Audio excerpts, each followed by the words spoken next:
نحمدہ व नुसल्ली अला रसूलिहिल करीम अम्मा बाद फ़अऊज़ु बिल्लाहि मिनश्शैतानिर्रजीम बिस्मिल्लाहिर्रहमानिर्रहीम रब्बि इश्रह ली सदरी व यस्सिर ली अमरी वहलुल उक़्दतम मिन लिसानी यफ़क़हू क़ौली। सूरह बकरा के हमारे नौ रुकू मुकम्मल हो चुके हैं। अब हम 10वां रुकू स्टार्ट करते हैं।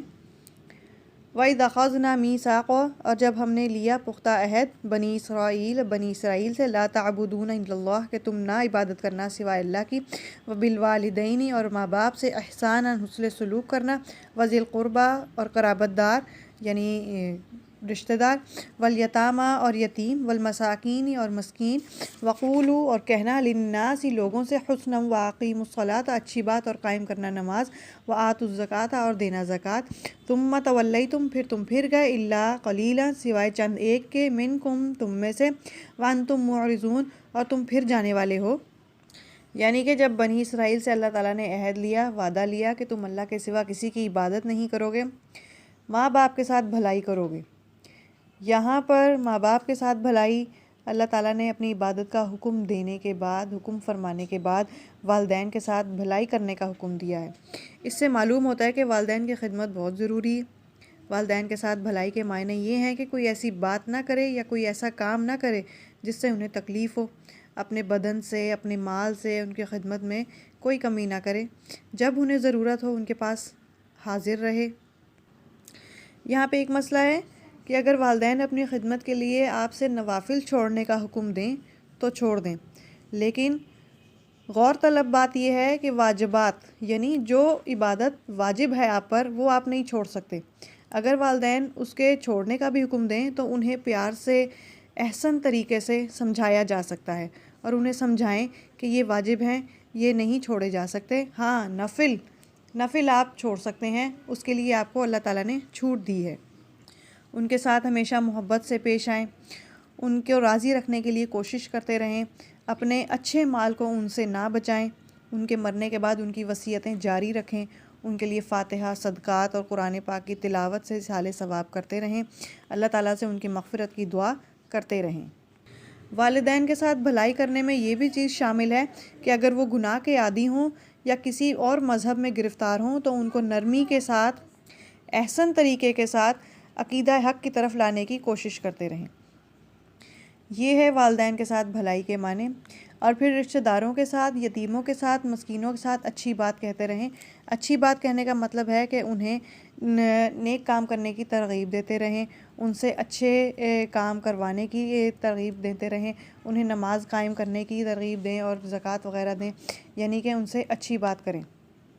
लेकिन फिर अल्लाह ने कहा कि फिर तुम फिर गए, यानी कि वो बनी इसराइल को जिनको ये हुक्म दिया था वो लोग उनमें से फिर गए, लेकिन बहुत थोड़े जो हैं बाकी थे। यानी कि ज़्यादा लोग इस चीज़ से, अल्लाह के हुक्म से फिर गए, और थोड़े इस चीज़ में शामिल रहे।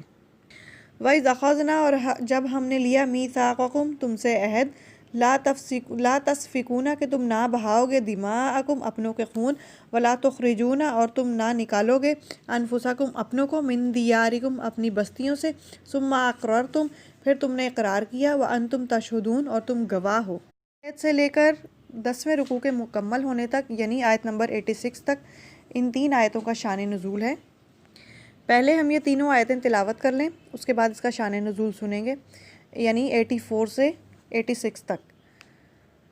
सुम्मा अंतुम हाउलाई, फिर तुम वो लोग हो, तक़तुलूना, जो कत्ल करते हो, अनफुसकुम, अपनों को, व तुख़रिजूना, और तुम निकालते हो, फ़रीक़न, एक फ़रीक़ को, मिनकुम, अपने में से, मिन दियारिहिम, उनके घरों से, तज़ाहरून, फिर तुम उन पर चढ़ाई करते हो, अलैहिम बिल इस्मी, उन पर गुनाह से, वल उद्वानी, और सरकशी से, वइन यातूकुम उसारा, और अगर वो आए तुम्हारे पास कैदी, तुफ़ादूहुम, फिर तुम उन्हें फ़िदिया देकर छुड़ाते हो, वहुवा मुहर्रमुन, हालांकि वो हराम किया गया है, अलैकुम, तुम पर, इख़राजुकुम, निकालना उनका, अफ़तुमिनूना, क्या तुम ईमान लाते हो, बिबाज़िल किताबी, किताब के बाज़ हिस्से पर, व तकफ़ुरूना बिबाज़, और बाज़ हिस्से का इनकार करते हो। फ़मा जज़ाउ, सो क्या सज़ा है, मन यफ़अलु, जो करेगा ये, मिनकुम इल्ला ख़िज़्युन, तो ये रुसवाई है तुम में से, फ़िल हयातिद दुनिया, की ज़िंदगी में, व यौमल क़ियामती, और क़यामत के दिन, युरद्दूना इला अशद्दिल अज़ाब, اور وہ لٹائے جائیں گے سخت عذاب کی طرف۔ وَمَا اللَّهُ بِغَافِلٍ عَمَّا تَعْمَلُونَ، اور اللہ بے خبر نہیں ہے اس سے جو تم کرتے ہو۔